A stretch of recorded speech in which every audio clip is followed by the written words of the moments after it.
to day number 1 of Restoring Love.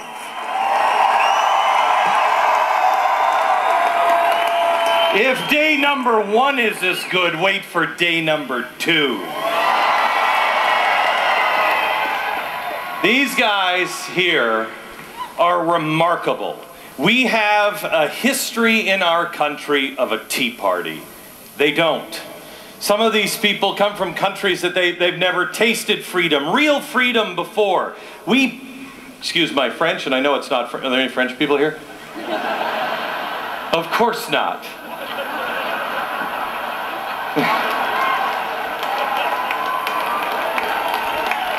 We piss our freedom away. Some of these people want freedom so bad and they don't even know how. They don't know how to get it. They're countrymen. You think our countrymen don't listen to us? Try being from some of these countries. These are true heroes. This is the beginning of a global movement for freedom for all mankind.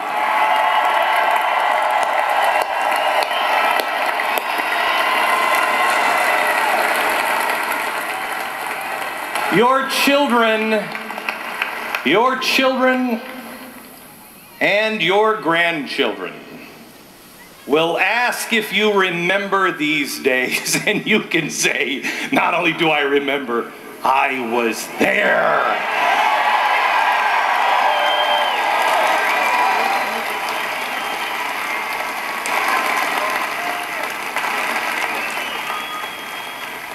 I want to give you a little bit of a history lesson, because I didn't hear anybody read poetry tonight, and I believe it's enough with the riffraff. Here, have a seat. It's time for some poetry. The history has markers all over it. History it points to freedom all the time. We just have to be willing to recognize it, willing to see it, want to see it. We have to do what you've already done. Break out of the system. Red pill or blue pill, which do you choose? You've got to break out of the system and wake up, and you have. And here's the good news. Millions like you all over the world are waking up. Millions are waking up.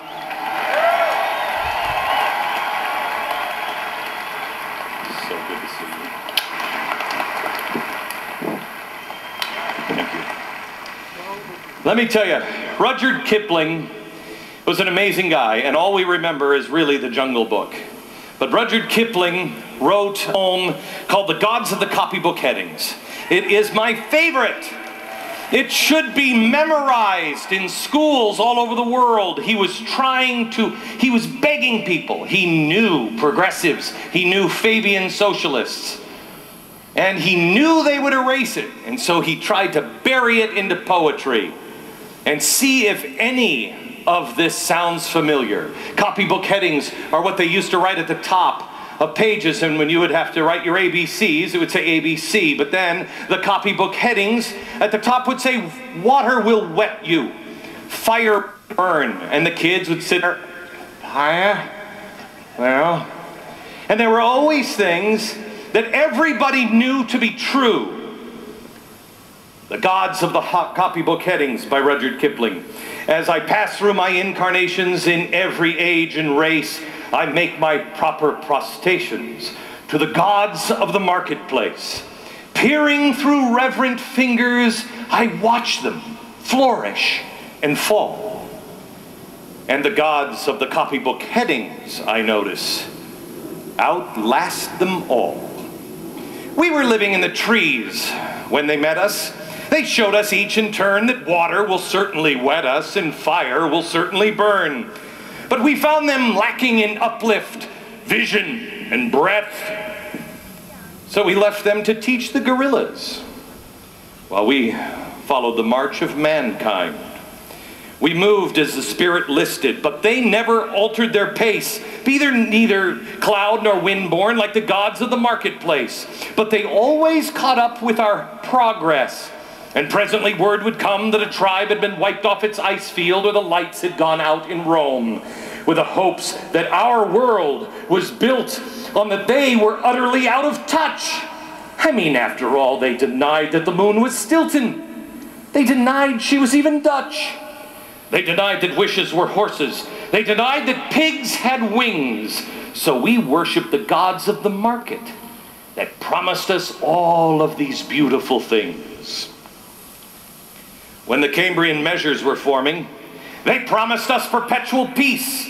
They swore if we just gave them our weapons, that the wars of the tribes would cease. But when we disarmed, they sold us, delivered, bound to our foe. And the gods of the copybook heading said, stick to the devil you know. On the first feminine sandstones, we were promised the fuller life, which started out by loving our neighbor and ended up by loving his wife. Till our women had no more children, and the men lost all their reason and faith. And the gods of the copybook heading said, the wages of sin is death. In the Carboniferous epoch, we were promised abundance for all by robbing selected Peter to pay for collective Paul. But though we had plenty of money, there was nothing our money could buy. And the gods of the copybook heading said, if you do not work, you shall die.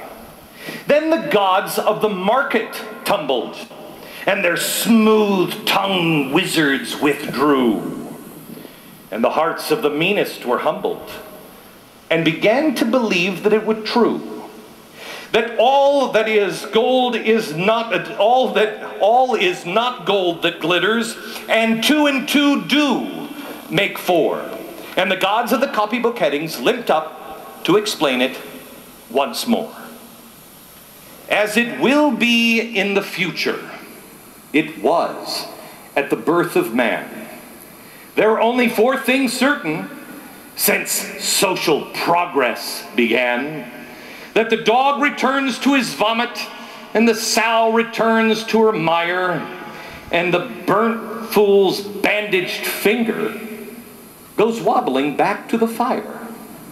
And after all this is accomplished, and the brave new world begins, when all men are paid for existing, and no man must pay for his sins, as surely as water will wet us, as surely as fire will burn, the gods of the copybook headings with terror and slaughter return.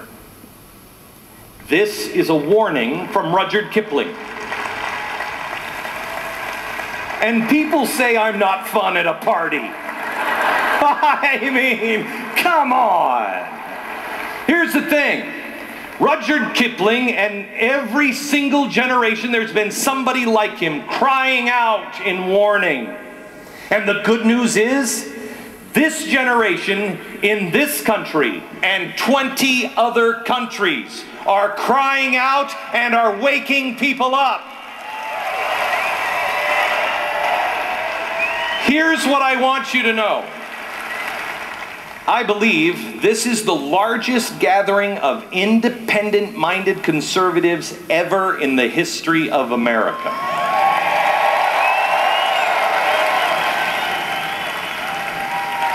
I believe that tomorrow, with over 30,000 volunteers doing service in the Dallas-Fort Worth Metroplex, it is the largest collection of volunteers doing community service ever in America.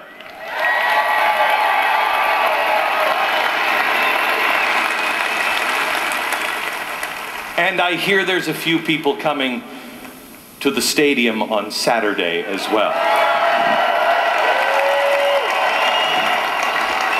This shouldn't freak out the people in power, not only in Washington, but all around the world. It should make them wet their pants. You have already won. You have already won. You've done your job. If we stick together, if we build on this, if we never ever engage in hate, everything they say about us is a lie. Don't engage in lies back. They're not enemies of ours, they're enemies of his.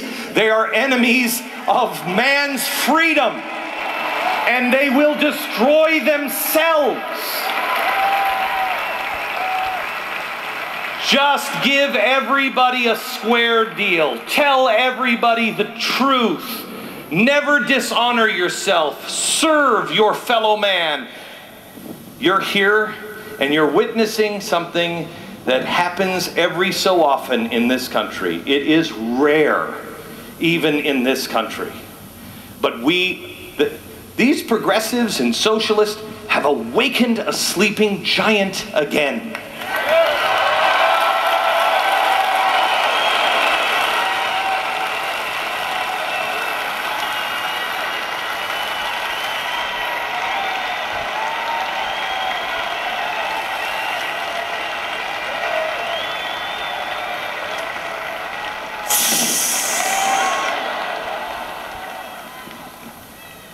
And here's how you win, not just in America.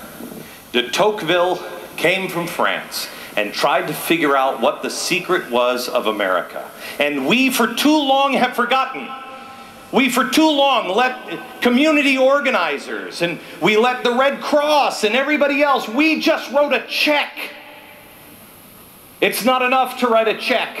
De Tocqueville came and said, what is the secret of America? He looked in our ports, he looked in our shops, he looked in all of our institutions, he looked in Washington, he said he couldn't find it. He found it in our pulpits. He found it in our churches. He found that America was great because America is good, and America is still good.